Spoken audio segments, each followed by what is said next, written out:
আল্লাহ না করুক এরকম জীবনসঙ্গী যেন কারো না হয়, যে ভরা মজলিসের মধ্যে হয়ে যায় ফেরেশতা, আর ঘরে ঢুকলেই বের হয়ে আসে তার আসল চেহারা, নিজের স্ত্রীকে প্রমাণ করে মিথ্যেবাদী হিসেবে, আর নিজে হয়ে যায় নিরীহ ভিকটিম।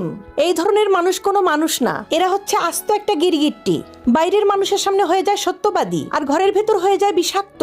নিজের সন্তানের মায়ের কোনো কথাই আর গুরুত্বপূর্ণ মনে হয় না, মনে হয় যেন করতেছে আর কি। স্ত্রীর বলা কথা নিয়ে মজা নেয়, তার সম্মান ধুলোয় মিশিয়ে দেয়, সবার সামনে বলবে আমার বউ বোঝে না, পাগল পাগল বেশি বোঝে। এটা কেন করে জানো? কারণ সে জানে সে যেটা করতেছে সেটা ভুল, তার আচরণও ভুল, কিন্তু সে মানতে নারাজ এবং সে এটাকে সবসময় ধামাচাপা দিয়ে রাখতে চায়।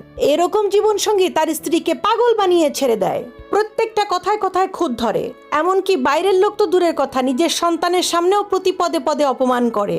স্ত্রী 10 দিন চুপ থাকতে থাকতে যখন একদিন চিল্লায় ওঠে, তখন আশেপাশের লোকজন শুনে বলে যে ওই মহিলাই নিশ্চয়ই খারাপ, কিন্তু কেউ